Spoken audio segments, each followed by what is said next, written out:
This is the Bush Whisperer coming at you from the most beautiful penguin sanctuary, with the bird song all around, the penguins in the background. They're called jackass penguins because they've got donkey songs. That's the reason for the jackass name of these penguins, by the way, in case you didn't know. Can you see them in the background here? Yeah, I think you can see one. They're so beautiful, they're gorgeous. One can't help fall in love with them.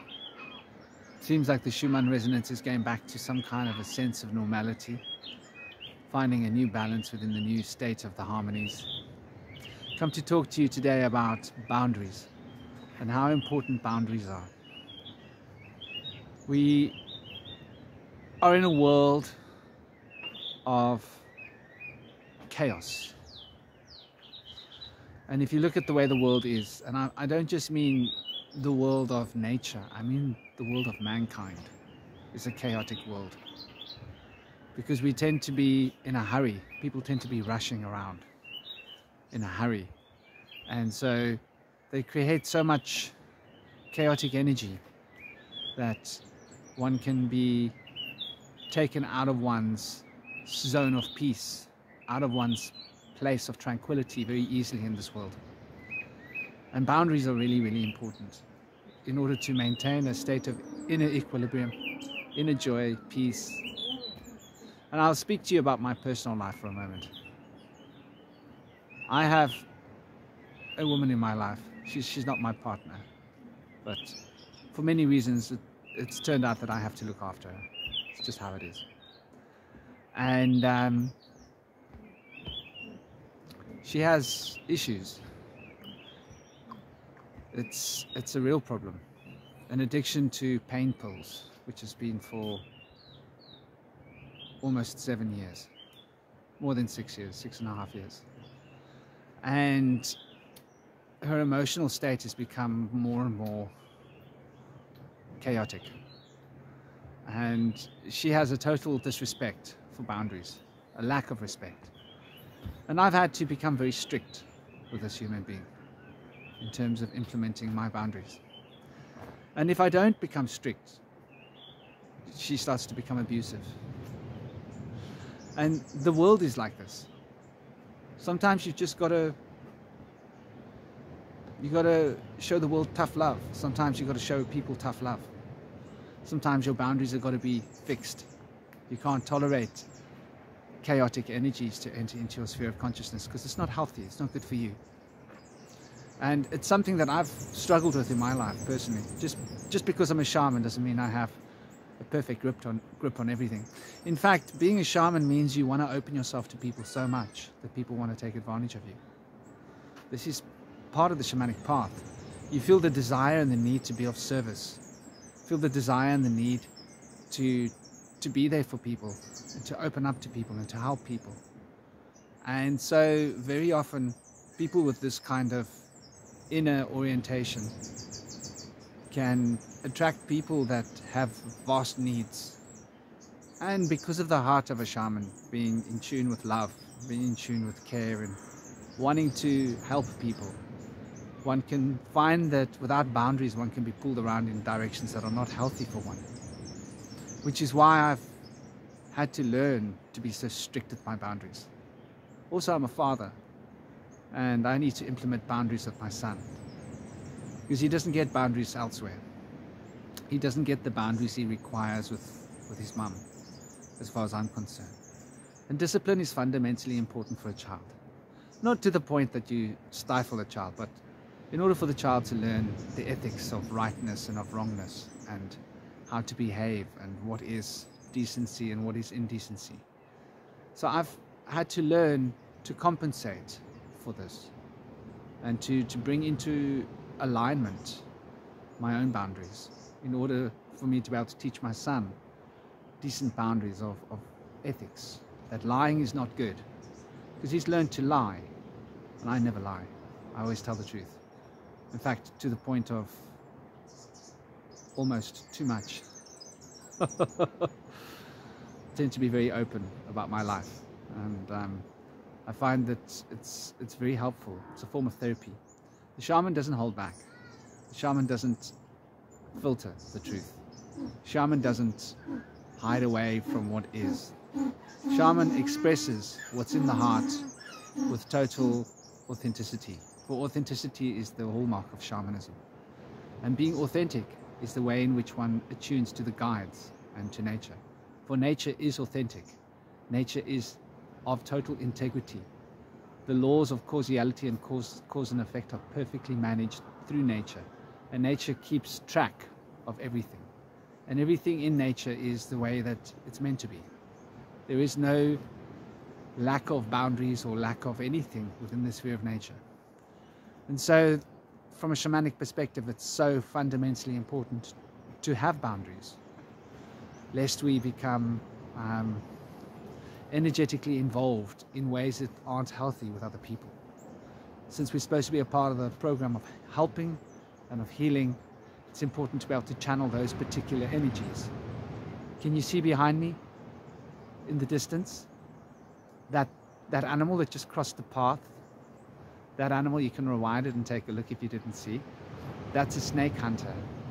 They're called mongoose. There's a lot of them around. There's a lot of baby snakes and a lot of snakes around. And the snakes have come to prey on the penguin eggs and the penguin babies. So the mongoose are out hunting the snakes. We might see another one later. I've been seeing a lot of them the last month and a half. More than usual. There are a lot more snakes than usual. I found a baby cobra in the street a little while ago. Back to my video. Boundaries. Joshua, you're bumping my arm, please. Can you back off? Please back off, my darling. You're bumping me. Thank you, sweetheart. So you can be close to me. Come and stand behind me. Just you're bumping my arms when you stand on that side. So boundaries are fundamentally important, like you just witnessed with my son. And you don't have to be mean or nasty about boundaries, but you do need to establish boundaries, because boundaries are how we are able to maintain our own inner integrity. And core integrity is fundamentally important for the expression of truth. And if one can't maintain a state of core integrity, then one's truth will be wiped away by the chaos of the world.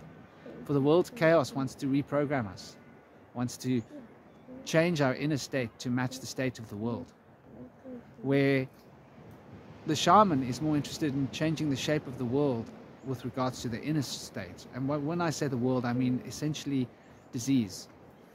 The shaman is attracted to challenge, to situations where there's discord, in order to cleanse the discord. And the discord isn't in nature. When we're speaking about the world, we're not speaking about nature. We're speaking about the world of mankind here. Remember, that's the theme. And the word world is more of a metaphor, loosely strung, shall we say. And this discord, chaotic energy within the human being, which is a product of greed and all the negative emotions that collect and coalesce around the personality and become idiosyncrasies that aren't healthy, are what needs to be looked at and addressed. And so the shaman digests this in the way that Shiva digests all of the toxic sea in the Himalayas. There's a story about Shiva, the principle of the divine Holy Spirit and the powers, laid down next to a toxic lake, went into a deep state of meditation, then drank all the lake with all the poison in it, and then the lake waters were purified by this act. That was when Shiva turned green. There's some kind of a mystical understanding there of transmutation. The color green is the color of transmutation, which is interesting. We consider violet to be the color of transmutation, but when you look at it, green is what's produced through the transmutive effect. For nature, good morning, nature transmutes all of the dead, rotting matter that you find in this principle around us of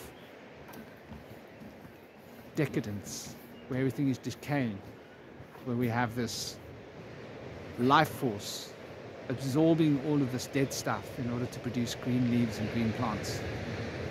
So green is the product produced in the state of harmony when life digests death as a concept. I want you to think about that for a moment. Life digesting death in order to produce the harmonies of being. And boundaries are fundamentally important. Boundaries of hygiene, which is why we need to wash every day. Boundaries of good diet, which is why we don't eat crap all the time. And boundaries of what we say and do within ourselves, how we behave, personal boundaries. And then intrapersonal boundaries, boundaries of what we will tolerate from other people, what kind of people we choose to surround ourselves with. These are the boundaries that we initiate in our world. Do we allow ourselves to be around people that are toxic and dangerous? And if for some reason, like I have real good reasons for why this toxic human being is in my life, that they don't have anywhere to be, and for obvious reasons I have to make sure that they're all right, because it's not just them. Sometimes there's more to life. When we are parents, we'll sacrifice ourselves for our children. This is an important thing to understand in life. Self-sacrifice. And there's no getting away from that. There's no walking away from it, even as a shaman. And addictions, bringing us back to point, are when human beings don't establish proper boundaries within themselves with their own nonsense. And then they can't establish proper boundaries in their lives. They become addicted to, could be pain pills, it could be anything. And I myself am very much pure in terms of what I take into my body. I try not to put anything impure into my body at all. I obviously don't smoke or drink or anything. And I don't eat meat, don't eat eggs. Dairy products I try and keep to a very minimum, although I don't really like dairy products.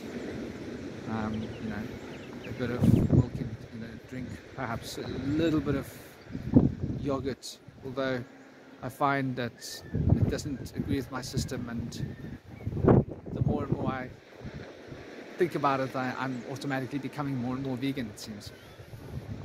But I don't force myself. Shamanism is not about forcing oneself, it's about attuning to the deeper organic processes within oneself and life. However, these boundaries that we establish are fundamentally important. In the way that I've had to learn to establish boundaries of my space and what I will tolerate, you need to find within yourself what boundaries you require, what kind of people you need to keep at arm's length, what people you can bring close.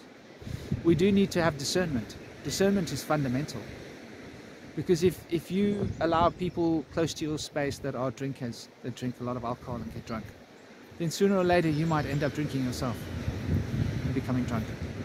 And that's the way to alcoholism, if you think about it. If you've got a problem with anything, it could be smoking cigarettes, and you should surround yourself with people that don't smoke.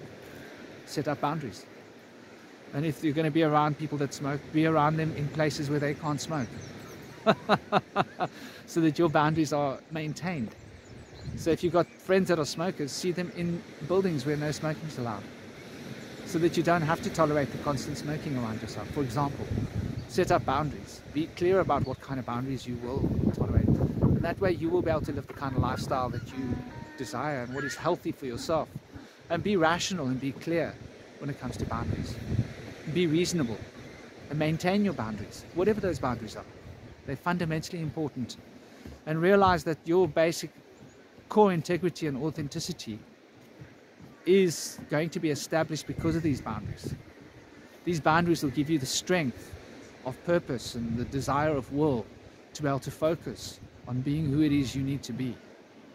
And the deep contemplation and reflection upon what boundaries it is that you require will be an act of sublimation that will bring into effect the deeper aspects of your consciousness field, your emotions, and allow you to gain an insight into what it is you require in life and what you need. And in the same way that I've had to be strict with this particular woman who is my ex, she wasn't always the way she was. She changed. Sometimes people change. And a lot of people say to me, why do you put up with her? I ask myself that very often. But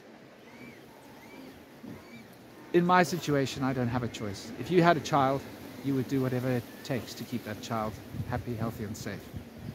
And that involves making sure that the child's parents is happy, healthy, and safe. That's just how that is. And sometimes there are constraints, various different forms of constraints.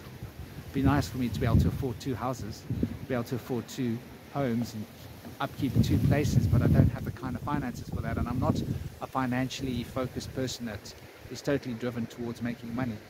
I'm more interested in applying my craft and doing what I do, which is why I do this. And now's a good time to smash the subscribe button, and if you like this video, like it, share it. Everything I do here, I do for the like of your own heart, and for you to be able to gain some insight and hopefully get something from these videos that I'm making.